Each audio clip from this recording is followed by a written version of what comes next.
What's going on, you guys? It's Kai Phoenix, and I was just going through a bunch of files looking for everything for the release of the new line by Ruel Paris, and I stumbled across an interview that I did over a year ago. It was actually right when I began this journey of film and photography, and it was an interview that I did with a little bro, Dominic Solano. That's right, Dom, I found it. I tried to hit you up the other day to send it to you, but you must have been busy. So now you get to see it with the rest of the world. And I know that we've lost it, or I've lost it, and your mom is looking forward to it, so now she can see it. And I'm interested because I haven't even watched it yet. So let's check it out. Dominic Solano. So they're not rookies. So right here it says on June on. One sec. What's going on? It's Kai Phoenix here, and I'm sure that you are familiar, and if you are not, this is new member of the Phoenix family, Dominic Solano, and he's going to be coming on and doing a whole heap for us here, but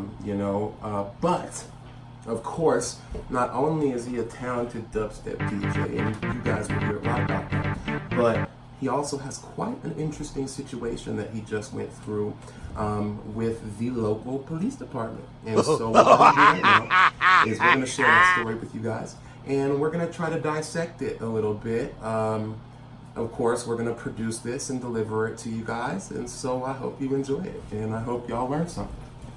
Okay, so now let's break it off from the top. So recently you just got out of Denver County, Denver City downtown jail. Recently, 3 months. 3 months. May 10th of this year. I got November 13th. I was arrested off of Broadway in Hampton by Colorado Parole, Southwest Division, the parole I'm in, and Inglewood Police. I had no idea what was going on. Yeah. A couple days before, I was driving my friend's car to the motel. Yeah. And went to his motel and had a motel party. And the next day,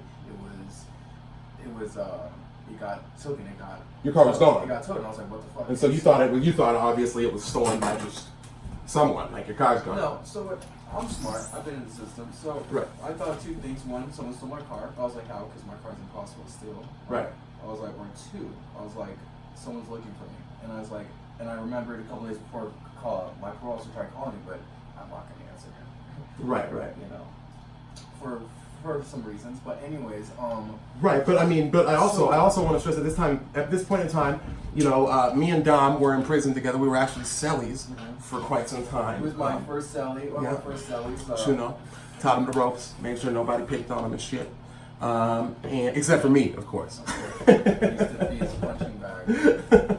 But so he was doing good. Like he got out just a little bit after I did. He was doing great. He was doing fine. I got out December. I got a week out before December of Christmas 2017. I was doing good. Yeah. I first got on my mom's. I moved to my grandpa's because me and my stepdad, we don't get along. And so my grandpa needed help. Yep. Around the house, so I moved in with him. I was doing good. And your grandpa, tell him a little bit about your grandpa. My grandpa, Frank Solano, first off, is a United States Marine Corps. Absolutely. And it was a corporal and fought in Vietnam. Wonderful. A lot of stuff happened in Vietnam. You probably hear about it. Yeah, man. Yeah, absolutely. It was a rough time. He went and sacrificed a lot. He sacrificed a lot, and our country pretty much gave him a short end of stick. He is dealing with diabetes. He has a sleep apnea. When you have sleep apnea, your brain has a lot of fluid, and he can't process it because he's so old. So your brain starts losing memory, it starts putting pressure. Right. Think of that as a really strong your brain's like that, and it's putting pressure on one part, and it's putting on pressure on his memory. My grandpa's forgetting things, and it was forgetting things, and it was getting worse and worse in time. Right. So back to when I was in the motel, I was in Castle Rock.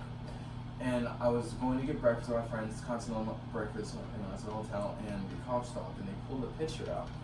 And I knew the person because it was me. But it was me when I first got into the RDC. We'll post a picture of my picture when I looked like when I went to the RDC. The first time? Bald picture of me. The picture of my ID. They're like, have you seen this man? This and dude. I look at him, and I look at them, and I was like, no, I haven't seen him. I've been sleeping mostly. I'm not here for business. Oh, okay, proceed. I was like, thank you. And I was oh my God. I was like, they're looking for me because I saw my name and everything. And they didn't fucking realize it. They didn't even realize it. And I'll tell you, I'll give one to him. His original prison ID. You would never guess. You would never ever know it was him. He looked like a Mexican, like a cholo with the most. You know, so I get it, but well, nonetheless, I mean, these are trained officers, okay, and they aren't no rookies, and they're looking for a fugitive that has reoffended, to their thought, reoffended, you know, and against an elderly person, an at-risk adult, and they showed him the picture, his own picture, and asked him if he had seen himself, and when he said no, carry on with your day. So I started going through like anxiety, PTSD, and I was like, this makes no sense. I'm doing good. Like, what's going on? So first thing I do is call my ex-girlfriend and I tell her what's going on. I was like, look, like I'm gonna be away from you for a while because they're looking. Shit's crazy. And she understood my situation, and so she was okay with it, you know. So fast forward to the day I got arrested. I'm at my friend's house in Inglewood, ironically right down the street from my parole office, because I was like, if they're really trying to look for me, how are they gonna look for me? Right at the parole office. And here's the thing: that day, my phone was not working. Everything was getting messed up. Was glitchy. I was going to King Soopers again. I got just cornered by Inglewood and parole. Okay. And so they asked me what was my name. The guy hopped out in a blue Ford Fusion, and like he didn't hop out with any gun. He hopped out like with his gun and like loaded and everything, and pointed at me and asked me what my name was. When that right there is illegal. Wait, hold up. He hopped out with his gun pulled on you. Pointed at me and asked me what's your fucking name? Did you have any weapons on you? Nothing. You weren't holding like a rifle or anything? I had a 6-pack of beer in my hand. Did you have like a vest with grenades hanging off of it? Just a winter coat. A rocket? Did you have a rocket launcher? I had a girl's winter coat on. I had my girlfriend's winter coat on. And they're like, "What's your name?" I told my name, and I already knew they found me. So I told my name, and they took me on the ground. They're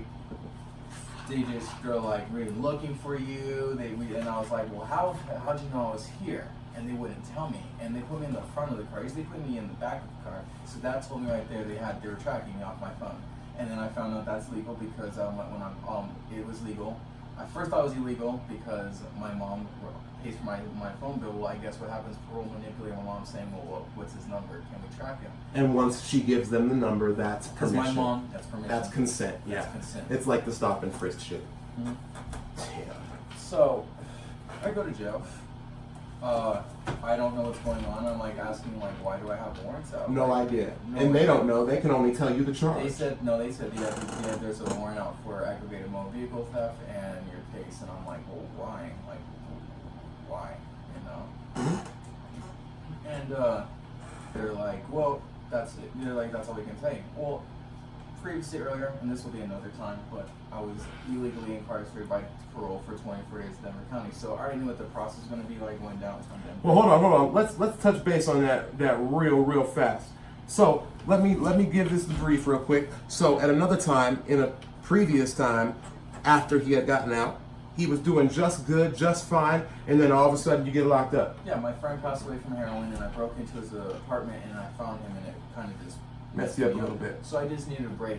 And so I went to Fort Collins where I met him, and I just ghosted from my society. Well, everyone was freaking out. My girlfriend at the time called my mom called my parole officer, and I got back like a couple days later for police waiting for me at my door, and they just arrested me. So basically they overreacted and thought when you said that you were going through a hard time, that meant you was gonna run.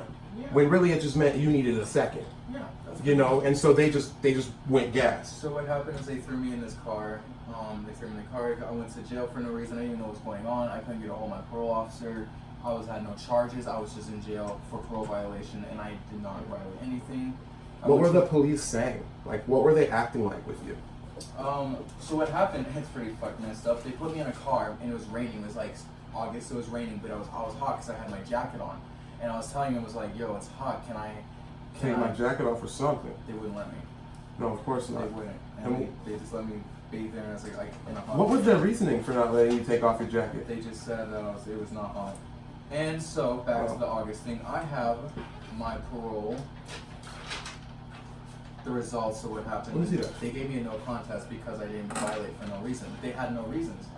So when you violate parole, everyone, you go to see the board, and the board pretty much tells you if you violate, you go back to prison. If not, they send you back to the streets. You have to see the board. It's not like probation, you go see a court. It's pretty much like that, but it's just the board. And it's over a microphone, and it was this guy named Waters, and they asked me what my name was. So, by law, you have 30 days, 30 business days for parole to send you a complaint while you violate parole. I didn't get my complaint at all. They just called me up when they said I had a parole board meeting. Let's go. So I went there, and the monitors asked, did you, and it's all recorded, everything's recorded. They have to record everything. And I have, right here, they said, why do you have your, did you see a complaint? And I said, I do not. And like I heard him just talking to someone, because there's two other people there. And he looks up and he's like, well, the complaint was not approved. So I'm just going to discontinue this and reinstate your parole. Right. And so basically, what that means is the complaint was not approved. Now, a parole officer cannot just violate somebody's parole. And so they have a check and balance in place, and they have to go to a superior and state the reasons why they want their client to be revoked. And then at that point in time, it's reviewed by their superior and then passed on to a judge, and then it is okay.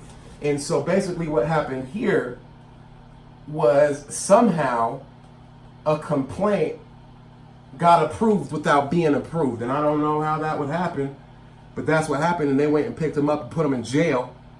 They just shot first and they was going to ask questions later. Yeah. And when they got to asking the questions, they relied so heavily that you were sick of being in jail that when they just told you that they were going to squash the issue and let you out, that would be enough. And I'll tell you firsthand, it is.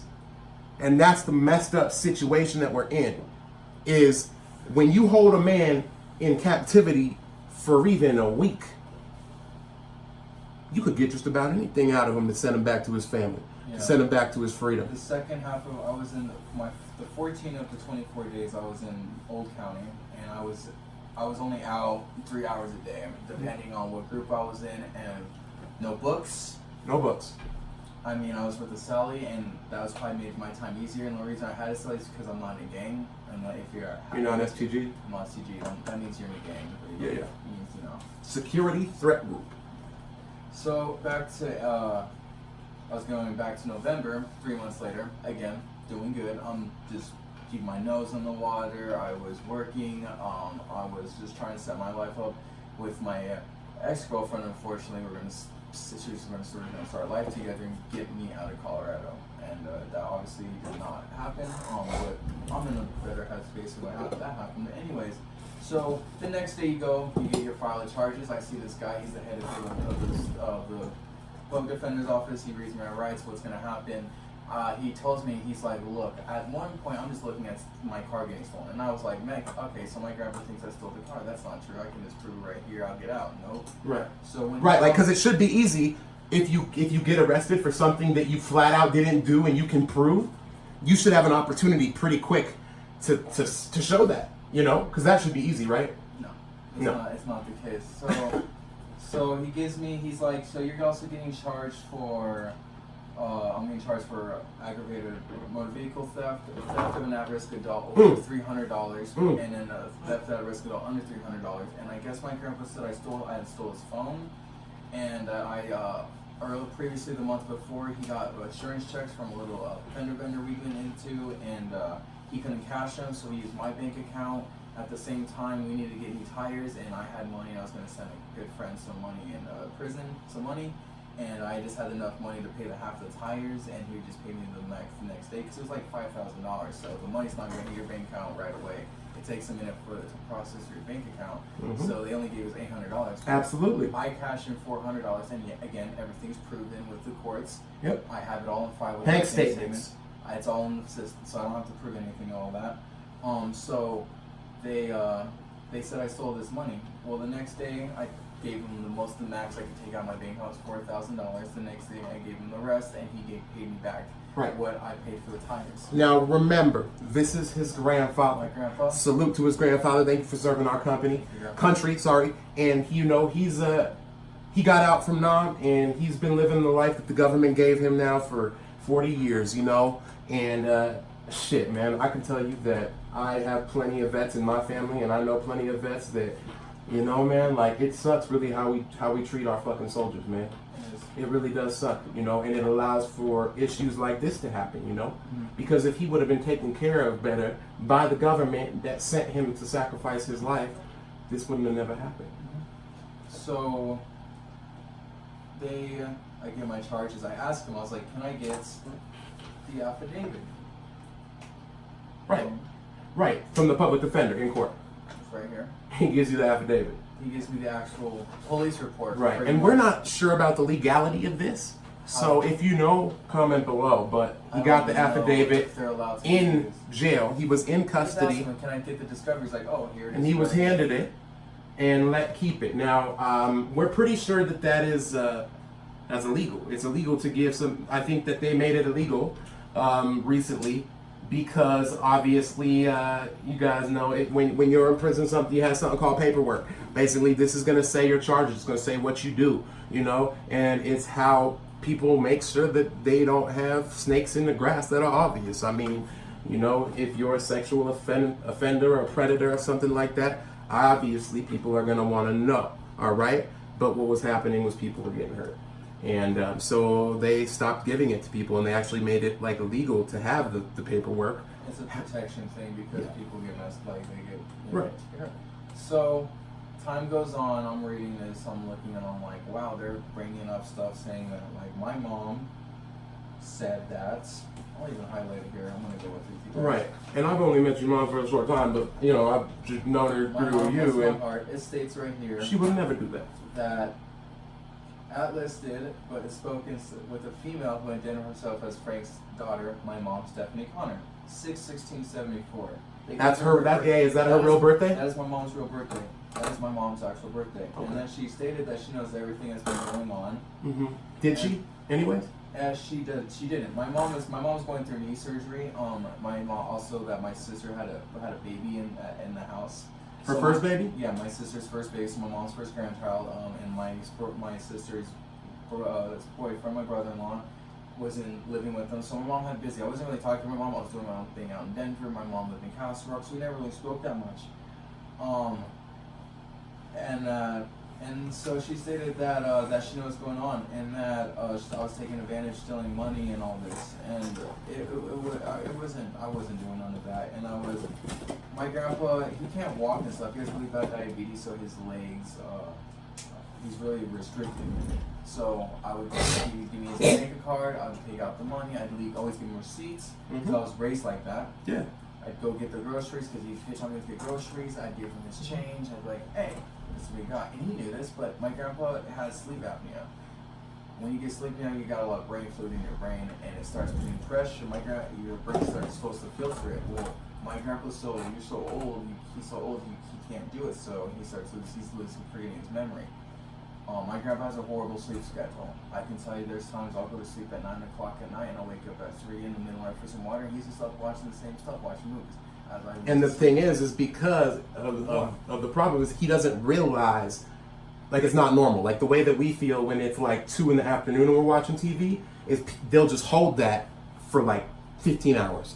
And the problem is your body can't like catch up, you know, and it runs down. And also it's just like in the war, my grandpa was a Marine, and he was always at night had to watch at night. So your body starts getting used to it at a young age and starts getting used to it, you know. Oh yeah. So back to it, they pushed my court dates so many times out. I mean, my next court date was on my birthday, so they pushed out a month that next. From there, it pushed out to February. So I spent Christmas, my birthday, New Year's, you know. I can't believe I didn't know this. And like, I would have started a free Dom campaign so fast. I kind of just kept it like quiet, and I give Kyle a lot to let me talk about this because I think that they just discriminate because of my past, because a lot of it was always they kept brought up my past. I couldn't bond out because when you're on parole, and I feel like this is the messed up part, when you're on parole, you're not allowed to bond out. So you're not innocent until proven guilty. Yeah, you have to sit in jail and stay there for as long until your case is resolved. So I stayed there for almost exactly 6 months. 6 months for something he didn't do. Okay? I couldn't talk to my grandpa. I was worried about my grandpa because he was alone sometimes. Yeah, because you take care of your grandpa. My life was just my life rotted for 6 months in a jail cell for nothing I didn't even do. Right, and you had proof from the day that you were arrested that you didn't do it, and nobody actually really thought you did it. Yeah. Except for the police. And the only person I know that knew I didn't do it was my public defender, Sonia Prinz. And if Sonia Prinz ever watches, bless her heart, thank you very much for being on my side. Absolutely. And she was a public defender, right? Public defender. Shout out to the public defenders that actually do some shit, for real. Because I've had some too. Brian Scheid in Arapahoe County. That man saved my life on a number of occasions. No accidents that the country that has the most people locked up per capita also has the most problems with the people, the police, and the laws in general. Thank you, Dom, for sharing that with us. This is crazy. Because I had no idea, nor could I have had an idea that 4 months later, I would go through the same thing.